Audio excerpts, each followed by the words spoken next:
Muy buenos días, amados y amadas. Dios les bendiga mucho en esta linda mañana. Damos gracias a Dios por poder iniciar un nuevo mes bajo su protección, bajo su bendición, bajo la provisión también del Señor sobre nuestras vidas. Quiero abrazarles con cariño en esta mañana y comentarles con gozo de que iniciamos también el estudio de un nuevo libro, de una nueva palabra en nuestros corazones que va a ser motivo de mucha edificación, de mucho crecimiento y desarrollo espiritual. Iniciamos el estudio del libro de Esdras en el Antiguo Testamento y damos gracias al Señor por su fidelidad. Miren, Esdras y Nehemías por mucho tiempo fueron considerados un solo libro, por mucho tiempo, en el siglo IV, siglo V, cuando la Biblia fue traducida en latín. Después ambos libros se dividieron y establecieron Esdras 1 y Esdras 2, siendo este último el libro de Nehemías. Las referencias sobre el autor y los datos históricos se establecen como documentos oficiales, como la lista de los retornados del cautiverio, cartas entre los reyes de Persia y los funcionarios regionales, y demuestran que Esdras es el autor del libro, o más bien dicho, el escritor del libro. ¿Y cuándo fue escrito? Cuando Esdras llega a Jerusalén en el año 458 a.C., durante el reinado de Artajerjes I, considerando la relación existente entre la reforma de Esdras y Nehemías, es posible que las reformas que se hayan ejecutado y lo hayan registrado hasta después del año 430 a.C. Así que tenemos un libro de mucho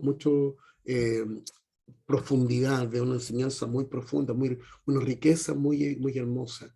El propósito del libro es dejar en claro que el retorno del cautiverio babilónico de Israel se debe solamente a la soberanía, a la gracia del Señor, no a una estrategia política, no a una estrategia militar, sino que el pueblo de Israel obtuvo la libertad solamente por la acción del Señor. Recuerde que Él fue quien puso en el corazón de Ciro, rey de Persia, darle la libertad a su pueblo, que había estado cautivo en Babilonia y que fue por tanto tiempo prisionero de esta verdad. Y conforme a la palabra y a la profecía de Jeremías, el pueblo de Israel obtiene la libertad para volver a su tierra, restaurar el templo de Jerusalén y reconstruir la ciudad. Es una tremenda enseñanza la que nosotros vamos a recibir durante este mes. Dentro de las teologías principales, podemos ver que al retornar a la tierra prometida del cautiverio se inicia un proceso de restauración en la comunidad de Israel, el pueblo de Dios. Así que es hermoso ver cómo Dios también comienza a levantar la vida de su pueblo, a restaurar a su pueblo. Viene a mi mente, esta mañana lo compartíamos en el tiempo de la oración, como el libro de los Salmos en el capítulo 126, que lo cantamos con tanto gozo, este domingo recién pasado lo cantamos. Dice, cuando Jehová hiciere volver la cautividad de Sión, seremos como los que sueñan. Ese salmo fue escrito como una palabra de esperanza a esta realidad, que posteriormente vemos su cumplimiento, como Dios le da libertad a su pueblo, entonces a la iglesia y todo su pueblo y todos sus hijos seremos como los que sueñan. Y nuestra boca se llenará de risa y nuestra lengua de alabanza. Y dirán entre las naciones, grandes cosas ha hecho Jehová con estos. Qué tremenda verdad que tiene su cumplimiento también en la Escritura. Así que yo quiero invitarle a que estudiemos su palabra, a que podamos ser fortalecidos por su gracia. Y si tiene su Biblia en mano, vamos a leer en el libro de Esdras, en el capítulo 1, del verso 1 al 11. Libro de Esdras, del capítulo 1, del verso 1 al 11. Y dice que en el primer año de Ciro, rey de Persia, para que se cumpliera la palabra de Jehová anunciada por boca de Jeremías, despertó Jehová el espíritu de Ciro, rey de Persia, el cual hizo pregonar de palabra y también por escrito en todo su reino este decreto. Así ha dicho Ciro, rey de Persia: Jehová, Dios de los cielos, me ha dado todos los reinos de la tierra y me ha mandado a que le edifique una casa en Jerusalén que está en Judá. ¿Quién de vosotros pertenezca a su pueblo, sea Dios con él, suba a Jerusalén, que está en Judá, y edifique la casa de Jehová, Dios de Israel? Él es el Dios, el cual está en Jerusalén. Y a todo el que haya quedado en cualquier lugar donde habite, que la gente de su lugar lo ayuden con plata, oro, bienes y ganados, además de ofrendas voluntarias para la casa de Dios, la cual está en Jerusalén. Entonces se levantaron los jefes de las casas paternas de Judá y de Benjamín, los sacerdotes y los levitas, y todos aquellos a quienes Dios puso en su corazón subir a edificar la casa de Jehová, la cual está en Jerusalén. y todos los que habitaban en los alrededores los ayudaron con plata y oro y con bienes y ganados y con cosas preciosas, además de todas las clases de ofrendas voluntarias. Y el rey Ciro sacó los utensilios de la casa de Jehová que Nabucodonosor se había llevado de Jerusalén y había depositado en la casa de sus dioses. Los sacó pues Ciro, rey de Persia, por medio del tesoro Mitridates, el cual los contó y los entregó a Sesbazar, príncipe de Judá. La cuenta de ellos es esta: 30 tazones de oro, 1000 tazones de plata, 29 cuchillos, 30 tazas de oro, otras 410 tazas de plata y otros 1000 utensilios. En total, los utensilios de oro y de plata eran 5400. Todo esto lo hizo llevar Sesbazar con los que subieron del cautiverio a Babilonia, de Babilonia a Jerusalén. Cautiverio de Babilonia a Jerusalén. Recuerde que el pueblo de Israel había sido dominado. En primera instancia había sido conquistado y llevado cautivo desde Jerusalén, desde Judá, a la tierra de Babilonia. Luego los babilonios fueron también conquistados por los persas y en todo este proceso el Señor siempre estuvo con su pueblo, y si bien vivieron este proceso de corrección, de disciplina, por boca de Jeremías, Dios les promete que les daría libertad en su momento. Y esa promesa se cumple cuando Ciro, rey de Persia, siente en su corazón el llamado del Señor para poder darle libertad a su pueblo. Yo decía al inicio que esto vemos claramente que no fue una estrategia política, no fue una negociación política, tampoco una estrategia militar, sino que únicamente la acción y la gracia del Señor sobre el pueblo de Dios. Escúcheme bien lo que le quiero compartir. Dios es el soberano sobre toda la historia. Ciro es coronado rey de Persia y firma un edicto que le permite al pueblo de Israel volver a su tierra natal. El autor de Esdras interpreta este acontecimiento con fe y lo identifica como el cumplimiento de la profecía dicha por Jeremías 70 años atrás. Dios es soberano sobre la historia de la humanidad y Él cumple sus promesas. En dicho decreto, Ciro señala que quien pertenezca al pueblo de Dios vuelva a su país. Es decir, que solo aquel que sube a Jerusalén sería considerado como pueblo de Dios.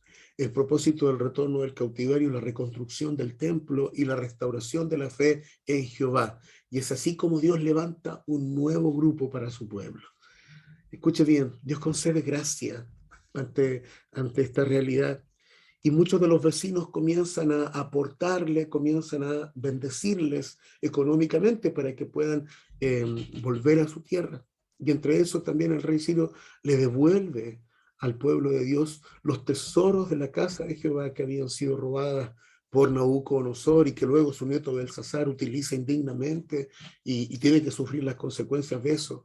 Y Ciro, en el temor del Señor, regresa todo este tesoro al pueblo para que puedan también llevarlo a su tierra.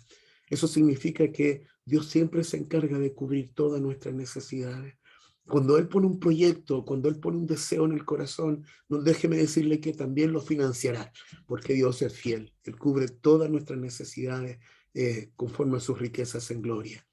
Ciro entrega a Sefasar a cargo del primer grupo de retorno el botín que sus antepasados y el otro pueblo de Babilonia había traído desde el templo de Salomón. Y vemos ahí, también lo acabamos de leer, una lista detallada de cada uno de estos elementos. Y este enseñanza nos infunde la esperanza de que Dios es posible, es poderoso para y hace posible la restauración de nuestras vidas. Él hace posible que todas las cosas sean hechas nuevas. Él le da libertad a su pueblo. Yo no sé si en algún momento te has sentido a lo mejor oprimido por distintas circunstancias. No sé cómo pueda llamarse tu enemigo, pero este enemigo que ha querido afectarte, darte a lo mejor temor, producir temor en tu corazón. En esta mañana Dios tiene poder para darte libertad sobre eso, restaurar tu vida. Y Él te devuelve todo lo que el enemigo te quitó. Él hace todas las cosas nuevas en esta mañana. Proclamamos esta palabra sobre tu vida. Proclamamos con gozo la restauración del Señor sobre tu casa, sobre tu familia. Proclamamos con gozo que Dios es poderoso para hacer todas las cosas nuevas. Bendito sea su precioso nombre. Oramos al Señor. Padre, gracias por tu hermosa palabra. Gracias porque nos bendice, nos edifica. Gracias por hablar a nuestro corazón. Iniciamos un nuevo mes, iniciamos el estudio de un nuevo libro de la Biblia. Y eso, Señor, es un hermoso desafío que tenemos por delante. Te pedimos, Señor, te rogamos en esta mañana que tu brazo de amor se extienda con poder sobre tu pueblo. Levántanos, fortalézcanos, restaure, Señor, aquel que a lo mejor está desanimado, decaído, y renueve las fuerzas de cada uno de tus hijos.